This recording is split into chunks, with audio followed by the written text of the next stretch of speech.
Hello दोस्तों। आजकल bank में फ्रॉड ज़्यादा हो रहे हैं। बैंक कभी कभी लिक्विडेशन में चली जा रही है। बैंक बैंकरप्ट हो जा रहे हैं।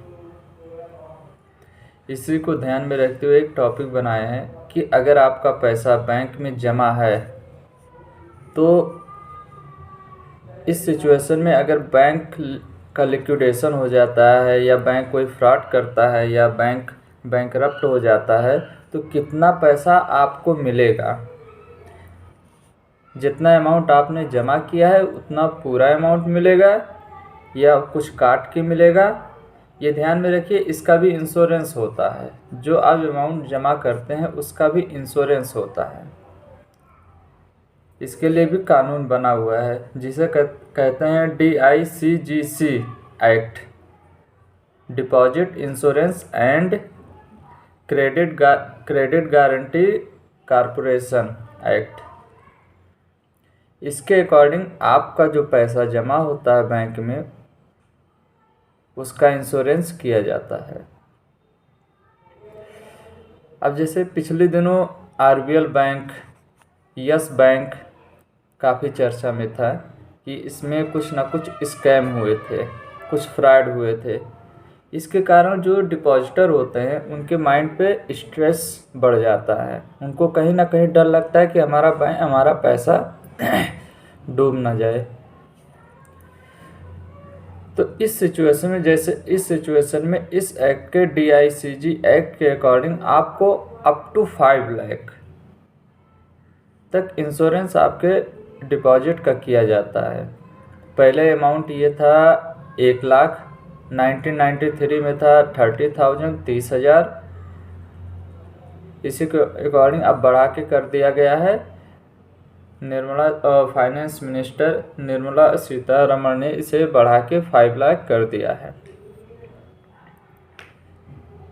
अब जैसे आपको कितना अमाउंट आपका इंश्योरेंस होता है, जैसे आपने 6 लाख रुपया डिपॉजिट किया है किसी भी बैंक में, चाहे वो फॉरेन का ही बैंक हो लेकिन उसका ब्रांच यहाँ पर इंडिया में है तो भी उस पर अप्लाई होगा।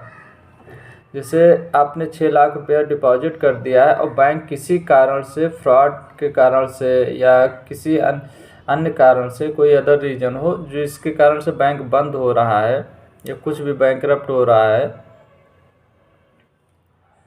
तो 6 लाख डिपॉजिट किए हैं तो आपको सिर्फ 5 लाख ही मिलेंगे।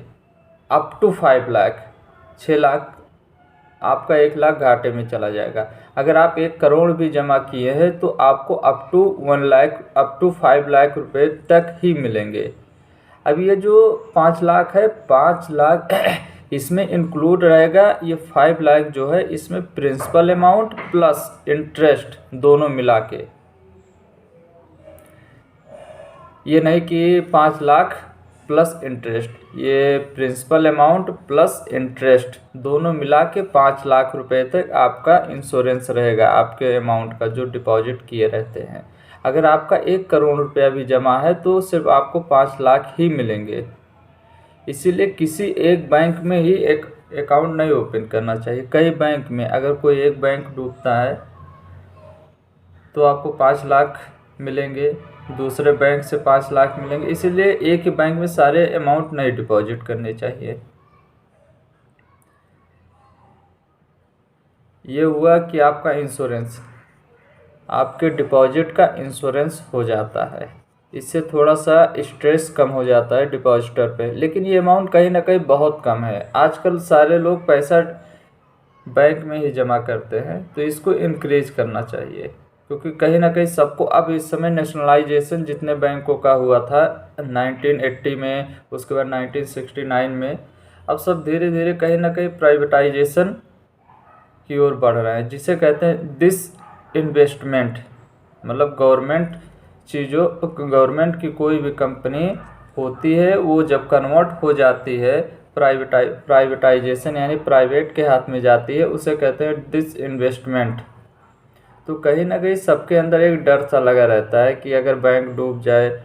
यस बैंक की हालत आप लोग देख ही रहे हैं, RBL बैंक, ये सब सारे बैंक हैं। तो कहीं सभी डिपॉजिटर को सर से जो स्ट्रेस है उसको हटाने के लिए गवर्नमेंट को ऐसा कदम उठाना चाहिए और कोई स्ट्रिक्ट कानून बनाना चाहिए। Thank you very much.